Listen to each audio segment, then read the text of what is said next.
Gerhard Fettweis, who is going to speak on, well, it's a topic I've learned is of importance and great interest to me, and he has things to say about spatial distribution of users. We were discussing just now, and he tells me he gives his best performance under extreme stress, and he will go on to explain. Okay, so good morning, everybody. I have my phone. It's laying here, and it's actually turned on. And I will answer the phone if I get the call, because I'm running a German Science Foundation Center, and I was told that I'm going to get a call between 9:30 and 10:30 to find out if it's going to be continued or discontinued. So I'm a little bit nervous. Like always. I mean, Robert knows me nervous every time he sees me. What's your number? Yeah. Watch out, man. Hi. Anyhow, so thanks for inviting me. It's been a great pleasure. I've got quite a bit new insight yesterday, also attending this. And what I want to talk about today is something a little bit also picking up on the discussion we had yesterday in terms of, is there a gap between stochastic geometry and real life, and why do some people not pick it up, and what are some of the issues? So this picture is old. You obviously know it, right?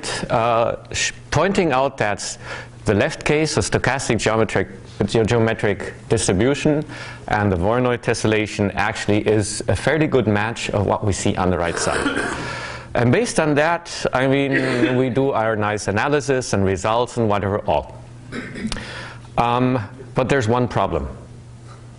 There's one major problem, and that is, if we then look at the next slide, this is downtown of a major European city.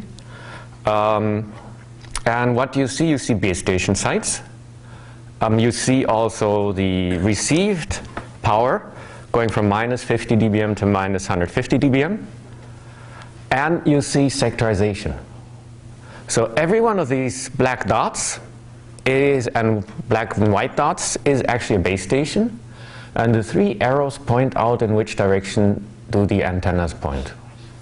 So we see a normal cell actually has things that look like long skinny loudspeakers, or whatever you want to call them, and they are pointing in one direction, in the direction of a sector, which means we do not have an omnidirectional antenna in the middle. We actually have all kinds of sectors, and the received power strength varies a lot if you go on a circle of equal radius around one of the base stations, because obviously the antenna gain varies depending upon which direction you look at. So what can we do? We can go one step further and say, well, let's have a look at what's coming up. We heard yesterday about coordinated multipoint, and we worked on that already since quite some time. More than 10 years ago we started, and then we set a test bed up in downtown Dresden. So here you see a map of downtown Dresden. You see some base station sites, sort of Poisson, point Poisson distribution, right? Yes, that's right there. And what you see also here is, if we run the video, is you see the mobile terminal, which is this guy here, moving around. And if you're looking very nicely, you see the lines, and it's actually talking to multiple cells simultaneously. And as it talks to not only one cell, like the red mobile is, if it talks to one cell, it's hidden down here. If it talks to two cells, it's this throughput. If it talks to three cells, it gets this throughput. The blue mobile has a little bit better reception. We see that talking to multiple base stations simultaneously actually increases the performance a lot.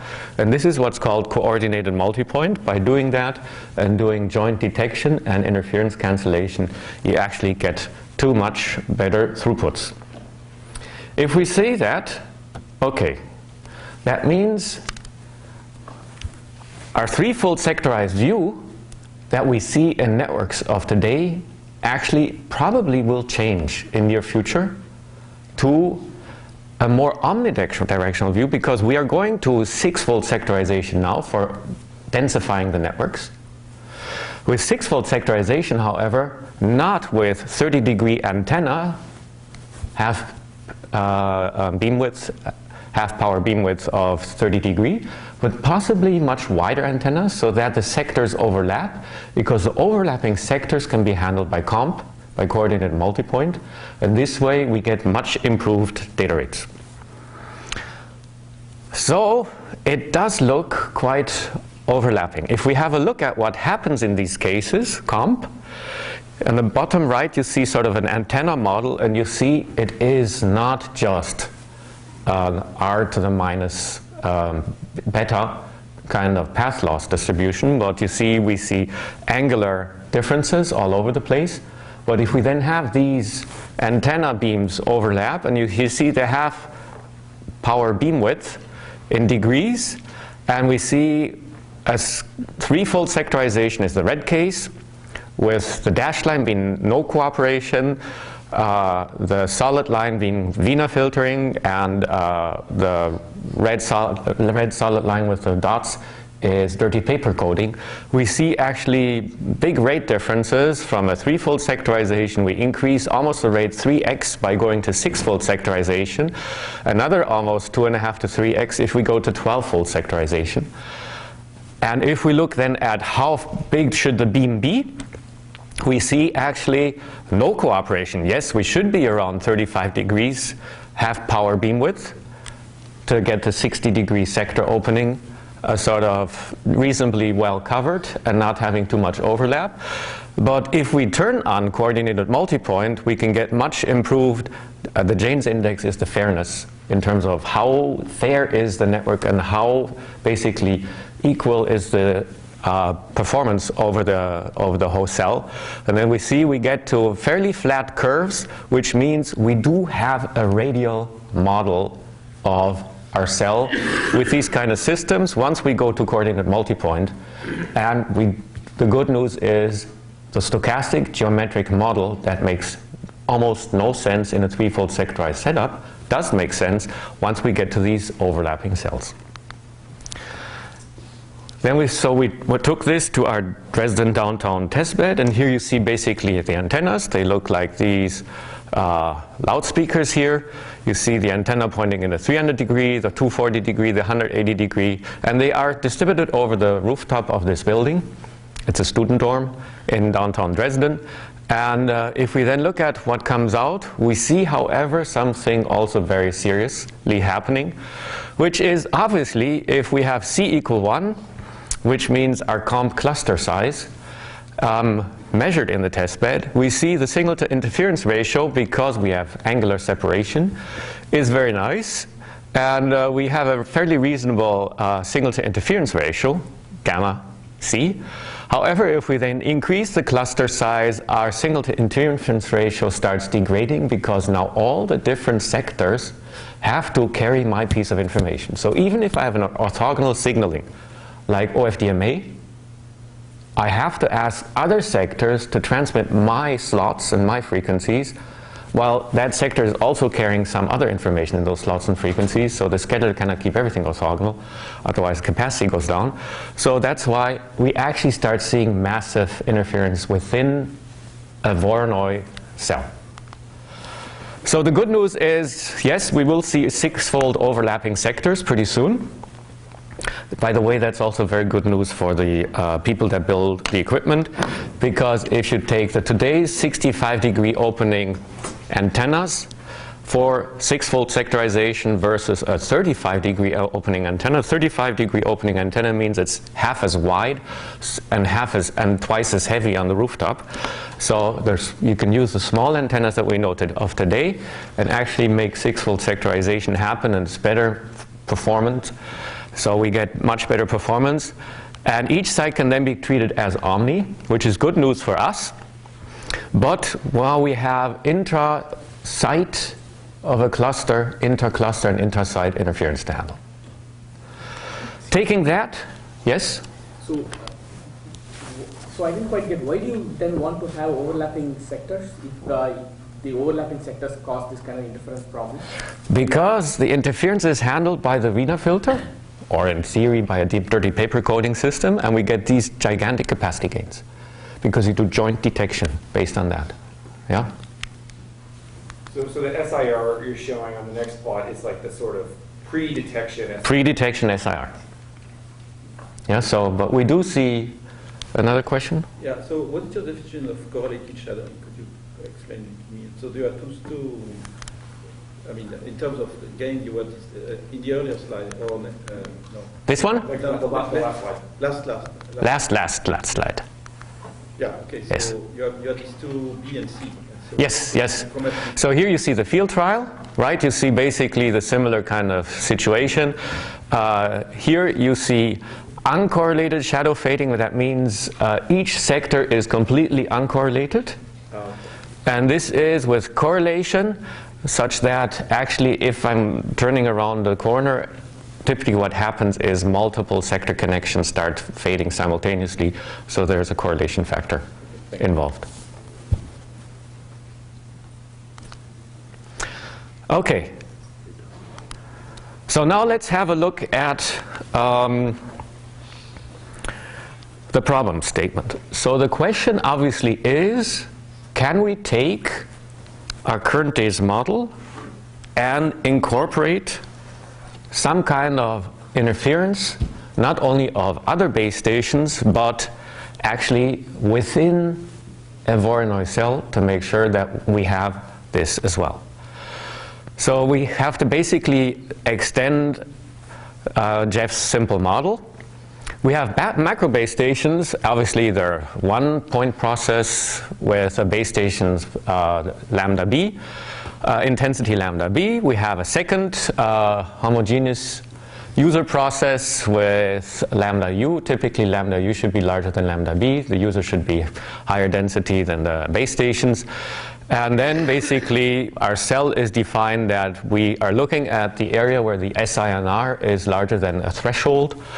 So basically the SINR is the link versus the interference plus noise, and you have the threshold. With this basically simple model, we can then derive a first result, which basically shows here that we have a Gaussian hypogeometric function, 2f1, sigma sitting in the middle, which is very cumbersome to evaluate, obviously, and we get an average rate based on that. Now, if we then take this for beta equal 4, which, as we all know, is a fairly nice exponent for evaluating and simplifying some of these functions, then you see we basically get a simple equation just with the complementary error function here, from which we basically can compute also the spatially average rate like this. If we look at this, I mean, these are now simple equations because beta is equal 4. Now in real life, obviously beta is not, the path loss exponent is not necessarily 4, but it can be 3, 3.5, something like that. But for, let's say, urban situations where the base station density is not too high, beta equal 4 is reasonable. The base station density not being too high means about the intersite distance of maybe something like a kilometer. If you take this and take into account the self-interference, now the interesting plot is this one. This shows the unit increase in average rate provided. So this is how much additional power is needed going from 3 to 4 megabit per second throughput per cell. And then if we go from 4 to 5 megabit per second, we don't need the same energy, we need more. And 5 to 6 megabit, we need even more, and 6 to 7 even more, and 7 to 8. So this is just 1 megabit increase in data rate. Well, the increase in power that we need is enormous. And this is due to the intra-cell interference of the mobiles. On the other hand, if we then look at this, we can evaluate this also in terms of what we heard yesterday is LT advanced has basically the opportunity to add more bandwidth, carry aggregation, get more bandwidth, and increase the data rate by making it wider band. Now the question is, obviously, the throughput per day varies heavily. So if you take a typically average measurement that we got from the network, you see here the peak hour actually is between 10 and 11. That's when the cell sites are clogged mostly, at least in Europe. Evidently everybody's sitting at home and gaming or whatever at that time between 10 and 11. And the weakest hour is in the early morning hours. And if we take this and we look at what is the energy we can save by either varying the bandwidth or by turning on and off some of the base stations and basically having the stochastic geometric process having holes on top, yes, so that it has less density. So you change basically the lambda b as you do that and turn on and off base stations, and what comes out is that turning on and off base stations, getting them into sleep mode and waking them up when you need them again saves way more power than going into a bandwidth variation mode. So this is something which we did jointly with Alcatel-Lucent in a project funded by Alcatel-Lucent, which clearly nicely shows the advantage of doing this kind of analysis, but because it obviously tells an operator as well as an equipment manufacturer, look guys, we better make sure that not only the bandwidth can be varied, but that we can have actively managed networks where the base stations are turned into sleep mode. Obviously, if we had not taken into account the intra-cell interference, then the unit step would be just a straight line. So I didn't put that in. So now we see that we have these nice results, but the question is, are those really nice results? There's a basic problem, you could also say flaw, in the analysis. Yes, the work assumes that the point processes are independent of each other. You have one point process distribution, which is the base stations, another distribution of the mobiles, and now every mobile network operator will tell you that is ridiculous. Why? We need to make sure that we correlate them. So let's have a look at this in a second step. So the macro base stations are one process, point process, lambda with intensity lambda c. And then conditioned on that, we have another cluster process around it with intensity lambda u, so that basically the total density of the mobiles or the joint is then lambda c times lambda u. So it's not lambda u is the intensity of the mobiles, but lambda c times lambda u, because basically every point of the process of c creates then a cluster of u with some kind of a distribution function f. If we take this and then take obviously the interference again can be taken into account, just looking at the path loss and the interference of that, you see basically what is the problem. Because in a realistic network, it's more like this and not like this. What we see here is a base station that has 2 mobiles. And we see a large cell that has close to 20 mobiles. Now, no network operator will build a network that is tessellated such that the intensity of the mobiles is uniform. It will always have smaller cells covering the same amount of users on average as large cells. So those two processes need to be correlated. So more like this than like this. This is maybe too extreme, and this is obviously the other wrong way of doing it. If we do that and actually build these clustered processes, what we get then is a coverage term where you see the typical expression plus then this part covers the intra-cluster interference of the second process. And if we look at the conditional probability of coverage versus distance, you see here a distance of the base stations. The base stations are 1 per kilometer square, and beta is equal 4. The threshold is minus 9 dB, so like a spread spectrum system like 3G. or a comp system, and we take this here into account, we see this is the distance between user and base station. And as the users increase the distance from the base station, the probability of coverage actually decreases. This is, and then if we look at 300 meters, exactly this line, and then see how we vary the threshold, we see then how basically the whole system reacts. Now this is an analysis which we can then bring forward to the network operators and tell them how these things work. This is downlink or uplink? This is now uplink. What's up? Are you conditioning on a cell size, or? Well, here the cell size, so the cell, the average cell size is 1 kilometer squared. 1 square kilometer. And you get that? Yeah? Yeah. And here we see basically the variance of the cluster distribution. Obviously in these here, this f of x that I had before is assumed to be Gaussian with a sigma square of 0.5. And here we see again the Gaussian distribution. Now we've changed the variance between a case like 0.2, which is more close to reality, and 1.0, which is almost like equal distribution, uniform distribution.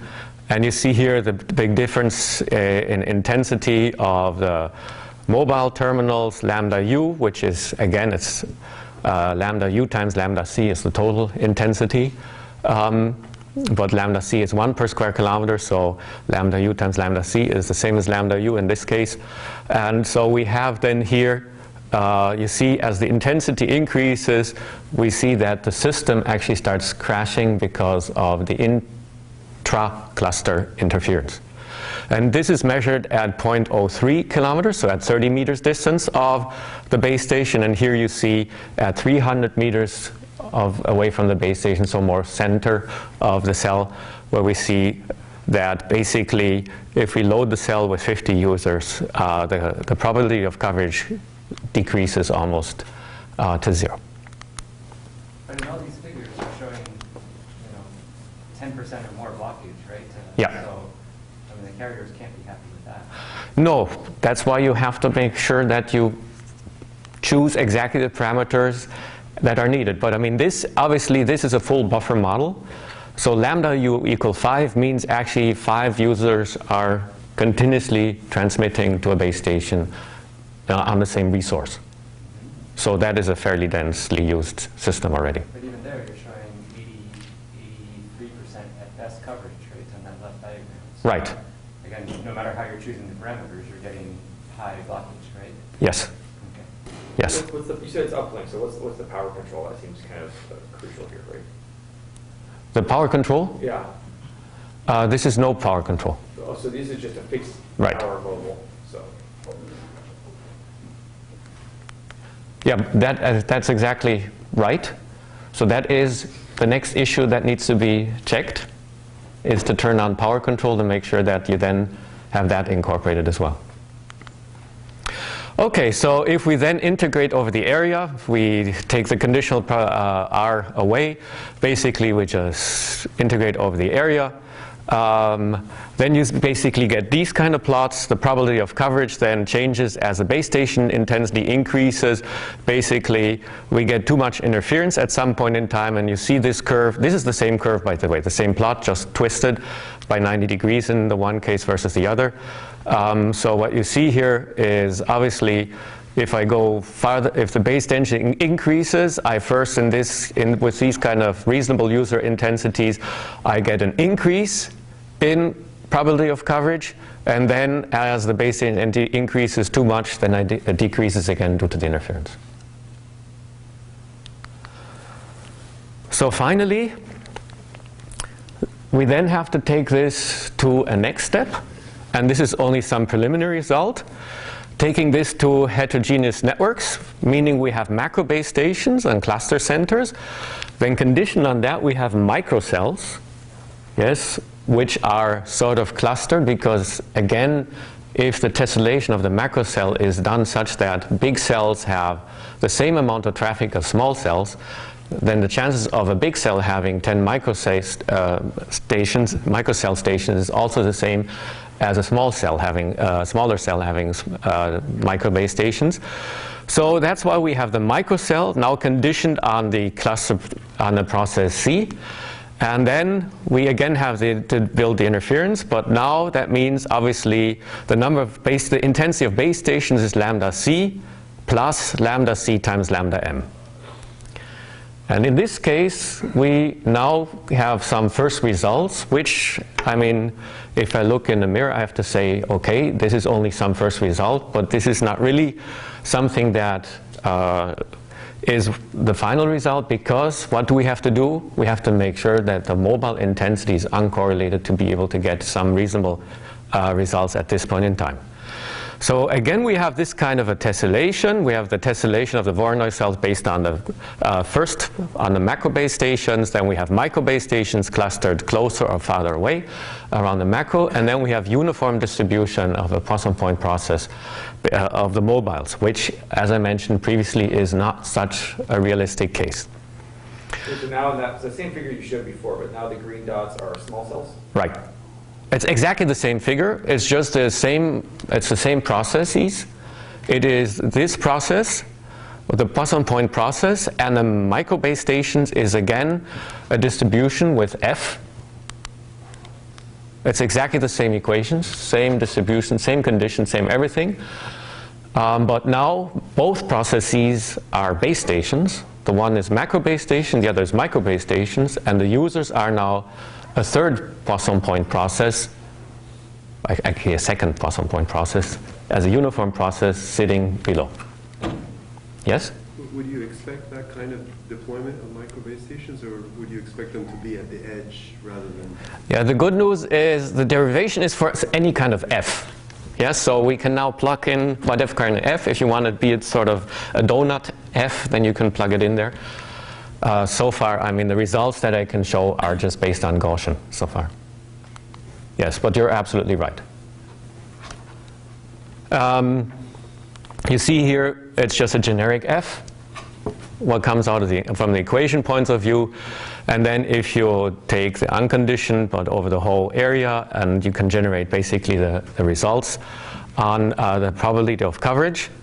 And here you see exactly the problem that occurs, which is the uncorrelated user density generates basically this weird S-shaped curve, which is something that can be explained because obviously, I mean, the RDR area close to the base station is fairly small, and the probability of a user coming up at position R is obviously the RDR area becomes larger as we move farther away, and then we get more interference again.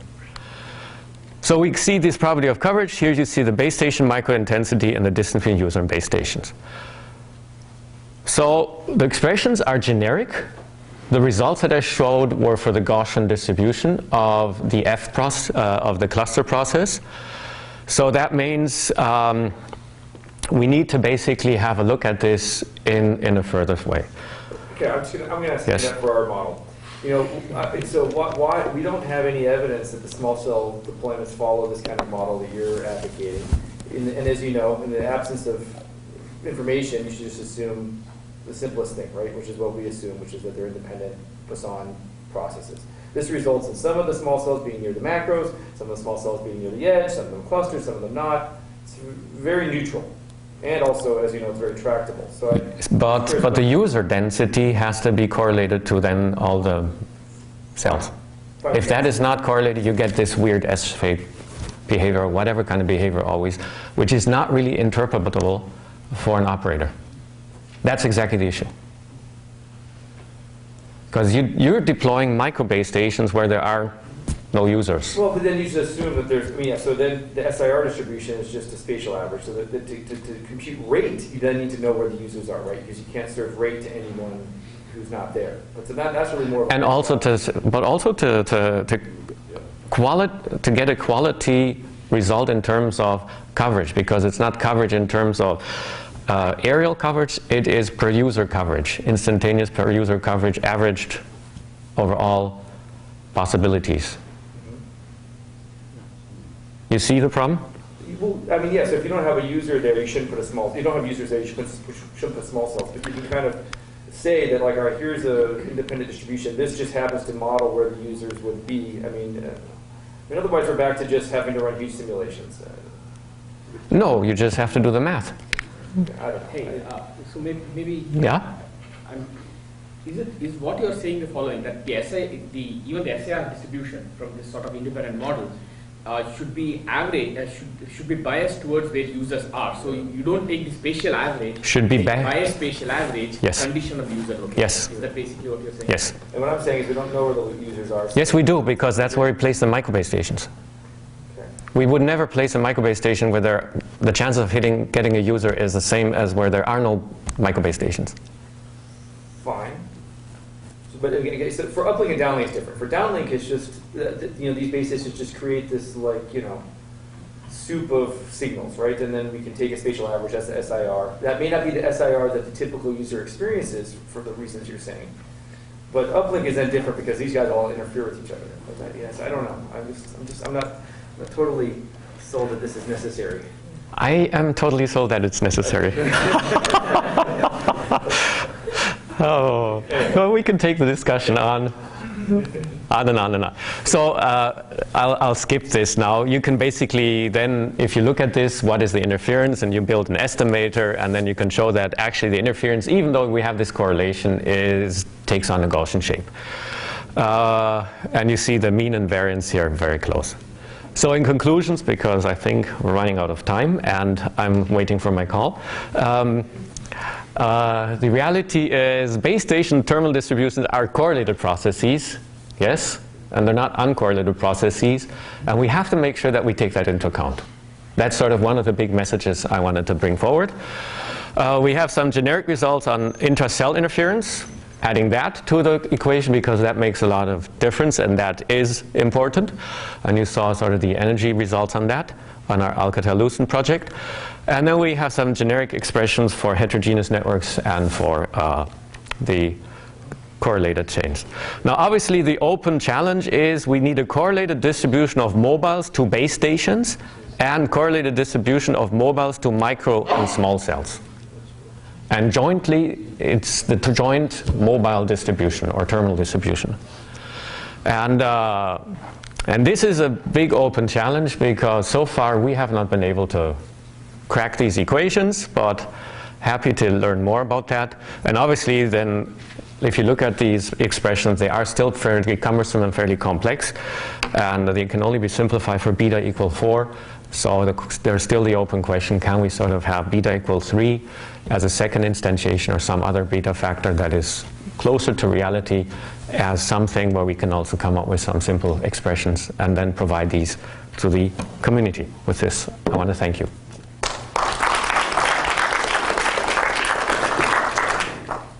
Assuming your phone doesn't go off, we have time for some questions. Yes. Sergei. I think one of the probably the easiest model to correlate mobiles to base station is actually Fox process. Yes. So Yeah. Yes. try that. Yes. Yes, absolutely. That's exactly one of the things we tried. Yes, you're right. And it turns out that if you look at it, in the one case, it turns into a Cox model. I'm going to ask a question. One thing troubles me about the Poisson cluster model you're putting, Yes. or the microstations as clustering of the major Yes. stations. You convincingly say if you have a large cell, you want the same number of stations, but do you not want the cluster distribution in large cells to be more dispersed than in small cells?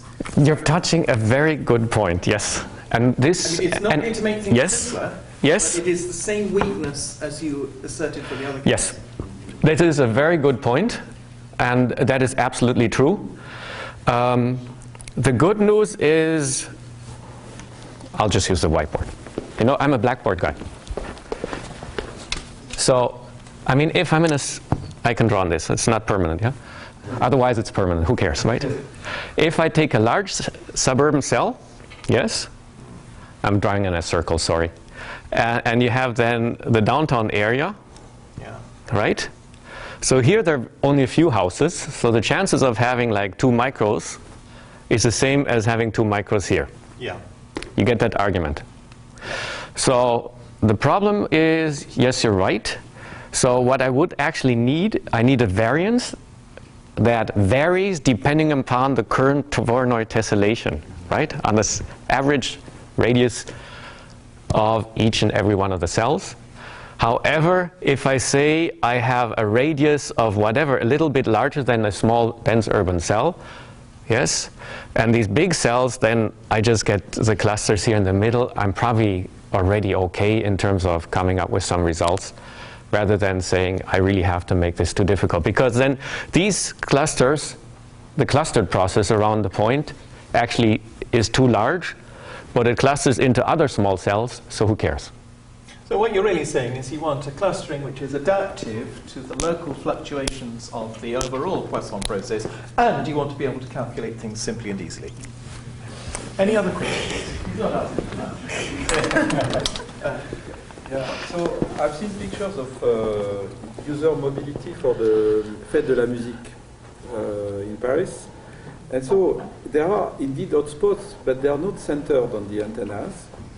And so, I mean, for certain type of events, and even more generally, it seems that a natural model, there would be perhaps indeed close to antennas, be it macro or femto or whatever, some more density, but there are also clusters which are not centered on the antennas and which create a big part of the problem. And so this Fête de la Musique thing is a good example. We had data, actually, and we would see the hotspots centering at areas where the concerts take place. And these hotspots were absolutely not centered on the macro base station, and that's really where the culprit was. Yes. So one other model would be, or possible model would be indeed to account for these hotspots, the clustering of users. But unfortunately, not as you did, as centered on the macro, but more dispersed and more. It very much depends. If you take, for example, the Oktoberfest, yes, which is sort of the German equivalent, not in terms of Fête de la Musique, but in terms of problem of hotspots, it is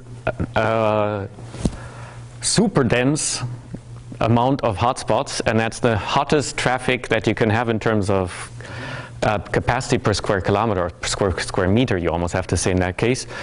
But that is sort of a special case. So covering that in a very generic model where you say the Fête de la Musique and the Oktoberfest and whatever all has to be incorporated as a special case, I think we're asking for too much, because what basically the operators do, they have mobile base stations and small cells that they set up for these things, then rather just say this is my area of the Fête de la Musique or of the Oktoberfest, and have a very high intensive stochastic geometric analysis based on that, and just have two different ways of looking at it. I would rather go that route than say we want to have one stochastic geometric view that should incorporate these very special events. Yeah.